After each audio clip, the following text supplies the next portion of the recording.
O Senhor estava tão irado contra Arão que o queria fazer perecer, mas eu orei naquela ocasião também por Arão. Quanto ao vosso pecado, o bezerro que tinhas feito, eu o agarrei, atirei-o ao fogo e esmigalhei até reduzi-lo a pó e o lancei ao pó da torrente que desce da montanha. Tá vendo? Ele não conta a parte que eles beberam, que é aquele paralelo. Ele tá passando rápido aqui, né? Mas o que ele deixa claro aqui pra gente? Pela primeira vez em todo o livro de Deuteronômio, Arão é citado. E não é com bons olhos. Lembra que eu disse que dava pra passar um pano pra Arão lá no Êxodo? Porque ele vira e fala, eu joguei no fogo e saiu isso daí? Ou, eles pediram pra fazer 2 bezerros, eu só fiz um. O Arão tenta meio que tirar da reta, ou o autor do Êxodo meio que tenta tirar a culpa do Arão, colocando que ele foi vítima. O autor de Deuteronômio, ele joga a culpa no Arão. Ele fala, tanto Arão quanto o povo tá errado. E Arão tinha que morrer, mas Moisés deu um jeitinho de salvar o irmão dele. Então o autor do Deuteronômio ele é muito mais duro com Arão, mostrando que Arão teve culpa, enquanto o do Êxodo passa um pano para Arão. Qual dos dois estão certos? Depois que você morrer e contemplar Deus face a face, você verá toda a verdade e descobrirá qual. E aí não precisa voltar para me contar, eu espero para descobrir sozinho também.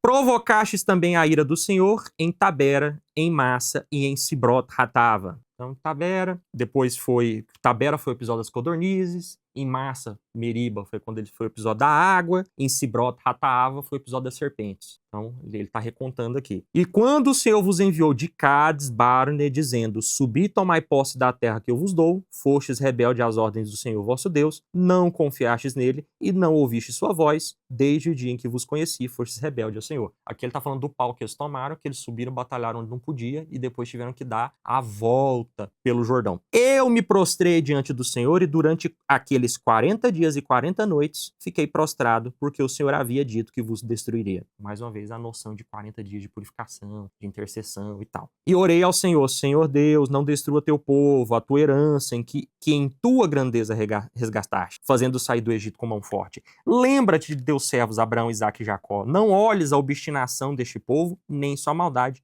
nem seu pecado. Não digam na terra de onde nos fizeste sair, o Senhor não foi capaz de fazê-los entrar na terra que lhes tinha prometido, e porque os odiava, os fez sair para fazer morrer no deserto. Eles são o teu povo, tua herança, que fizeste sair com teu grande poder e teu braço estendido. Nós vemos aqui Moisés como intercessor diante de Deus. Naquele tempo, o Senhor me disse. Então, mais uma vez, Moisés, que é o narrador aqui, ainda estamos no segundo discurso de Moisés. Só que ele começa com naquele tempo eu me senti anunciando o evangelho na missa aqui. Talha 2 tábuas de pedra, semelhante às primeiras, e sobe até mim na montanha. Faze também uma arca de madeira. Escreverei nessas tábuas as palavras que estavam escritas nas primeiras, que quebrastes, depois as colocarás na arca. Aqui é a encomenda que a gente vê da segunda tábua da lei. 2 cópias, uma para o contratante, uma para o contratado. E ele manda também fazer uma arca para guardá-las, que é a arca da aliança que nós sabemos. Na qual também vai o restinho do maná e na qual também vai o cajado de Arão. A gente viu tudo isso. O Moisés está fazendo um preview ali aqui com o povo. Fiz então uma arca de madeira de acácia, talhei 2 tábuas de pedra, semelhante às primeiras, e subi a montanha com as 2 tábuas na mão. Ele está falando de maneira resumida, então ele nem diz que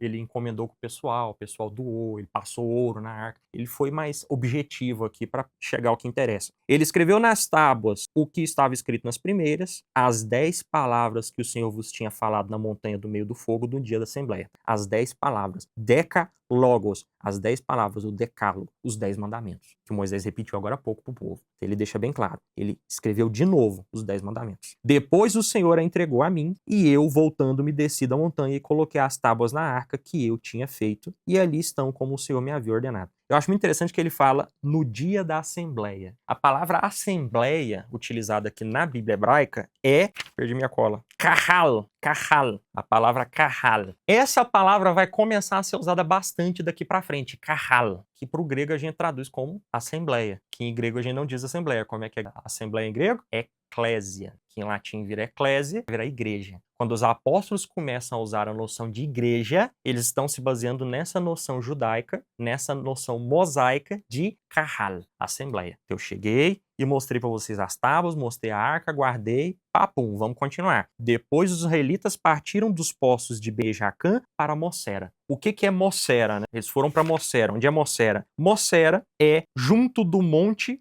Hor.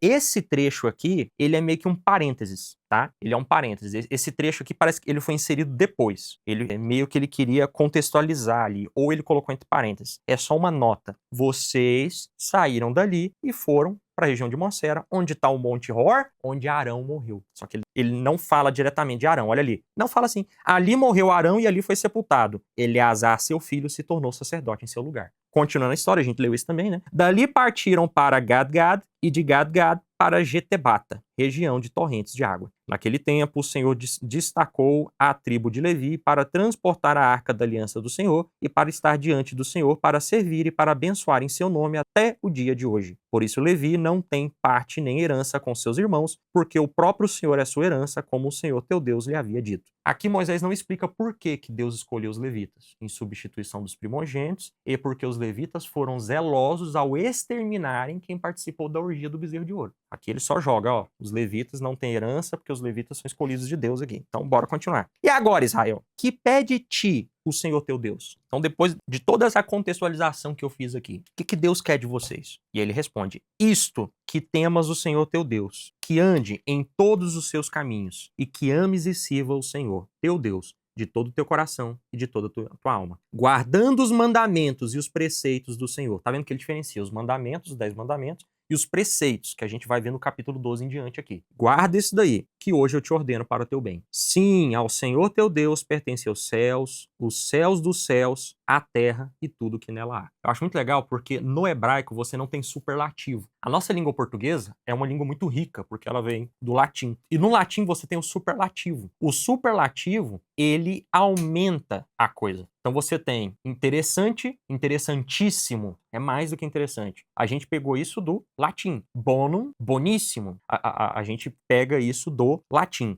No hebraico, você não tem superlativo. Então, como é que o hebraico faz superlativo? Ou ele repete 3 vezes, Kadosh, Kadosh, Kadosh, Santo, Santo, Santo, Senhor Deus do Universo, ou ele coloca de maneira genitiva. Como assim de maneira genitiva? Jesus é o médico dos médicos. Por que ele é o médico dos médicos? Porque ele é mediquíssimo. A maneira hebraica de falar isso, entendeu? É o superlativo. Então, o que ele diz aqui? Tudo pertence ao Senhor. O céu, a terra e o céu dos céus. O que é o céu dos céus? É o hiperurânio. É o céu mais profundo. É o paraíso, é a eternidade. Tem o céu, onde os passarinhos estão aqui, que pertence a Deus, e tem o além, que também pertence a Deus. Tudo pertence a Deus. Sim, ao Senhor teu Deus pertence os céus dos céus, a terra e tudo que nela há. Mesmo assim, só a teus pais o Senhor se afeiçoou por amor e escolheu a descendência deles, que sois vós, dentre todos os povos, como ainda no dia de hoje. Ou seja, ele podia ter escolhido qualquer povo. Por quê? Porque todo o povo pertence a ele. Ele poderia ter escolhido os dinossauros, que são muito melhores do que nós. Mas ele preferiu Israel. Circuncidai, pois, os vossos corações e não mais endurecerás a vossa nuca. Por que não endurecer a nuca? Para você não ser cabeça dura. O que tem a ver ser cabeça dura? É porque eu bato, eu dou testada, é igual o Zidane? Não. Nossa, essa referência agora foi só para os velhos, né? Mas enfim, se eu tenho a nuca dura, eu não viro. Essa aqui é uma metáfora pecuária, sobretudo para quem agropastoril, para quem usa o boi para guiar o arado. Se o boi ficar com a nuca dura, ou seja, se for um boi de cabeça dura, um bode de cabeça dura, você não consegue fazer ele virar para você fazer curva com o arado. Então é difícil guiar o arado porque aquele bode é cabeça dura, a nuca dele está endurecida. Então o que Deus está falando? Não endureça a sua nuca, deixa eu te guiar. E aí ele diz, circuncidai os vossos corações. O que é a circuncisão? Eu já falei isso para vocês, é o que a gente chama hoje em dia de cirurgia de fimose. A retirada do prepúcio, que é toda aquela pelinha que consegue ser mexida, né, do pênis. Toda a pele que envolve a glande que consegue, né, ser recolhida ali, expondo a glande. Toda essa pele móvel chama prepúcio. A gente vai ver lá para frente o rei Davi colecionando isso aqui, é maravilhoso.